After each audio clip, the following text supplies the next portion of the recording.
Here from Aussie Homesteads.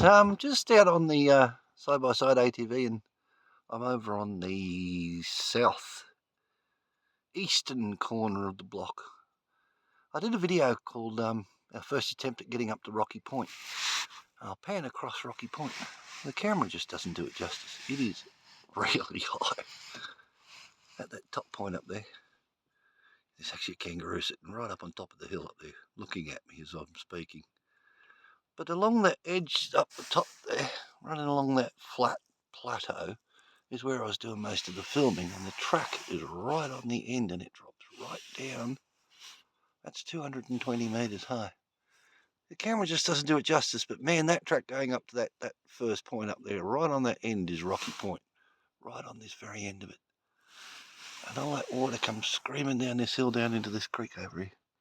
Seasonal creek, of course, but it brings the pigs in. We're a bit of a wildlife corridor here. It's really strange because on one side, this side over here, the eastern side, you've got cow farming and sheep farming, and it's all basically kangaroo fence proofed and all that. And then on that side of the property, which is the northern side of the property, it's all fenced off with kangaroo proof fencing. So they come bounding through here, and we've got wallabies, we've got kangaroos. I'd say at this time of year, I've seen, there was one mob that was 22 of them. There was the big boomer out the front, and then all the rest of them, they're grey kangaroos. And the boomer was about 6 foot, just over 6 foot, I'd say, solid as hell.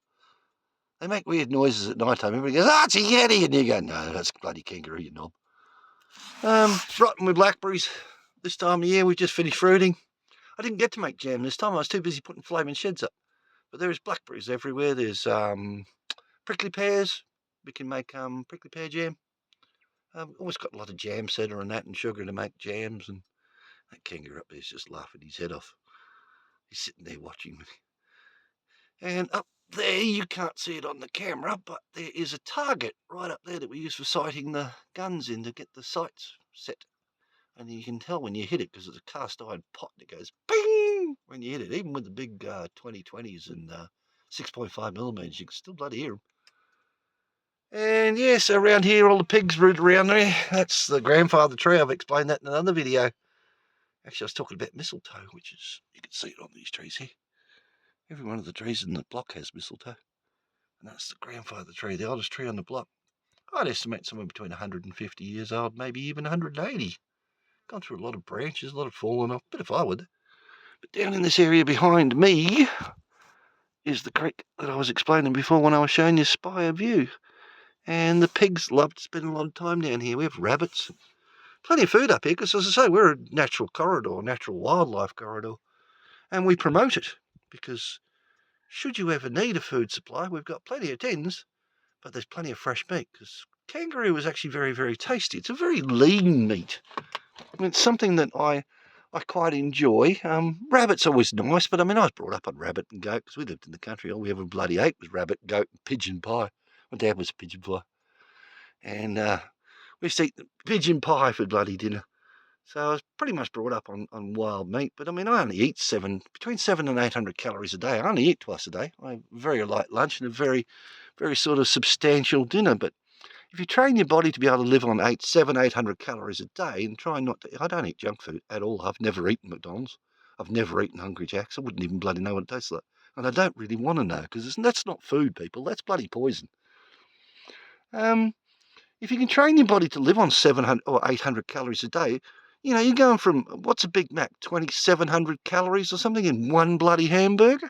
If you can get your body trained to live on lower amount of calories, should the life-changing event, as we now call it, not the shirt hits the fan, because YouTube doesn't seem to like that saying. They sort of downscale our videos when we mention anything about prepping or preparing. They tone back our videos. So up there is the eastern side where the sun rises in the morning and then sits over there in the west, and I'm down in the river valley. I'm on the probably the lowest point of the block near the road. We're still 444 metres above sea level, so all the time I'm coming from the Central Coast, I'm climbing, and all the way back I'm dropping down.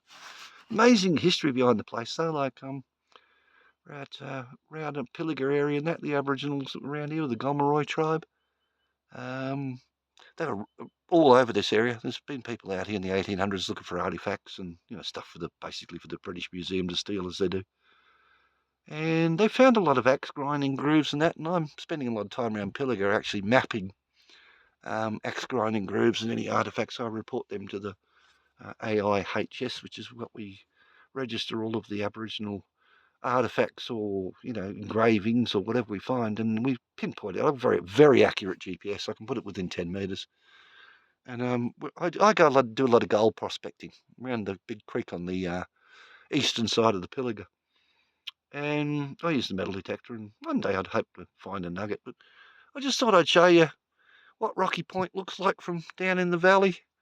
It's an amazing amount of flora and fauna on this block. We got echidnas, we got brown snakes. Australia has, 3 of the deadliest snakes in the world, and we have all bloody 3 of them. Not down here. The taipan lives more in Queensland, but we get the browns, 8 foot. I think the biggest one we caught was 8'6". Red-bellied black snakes, bloody rotten with them.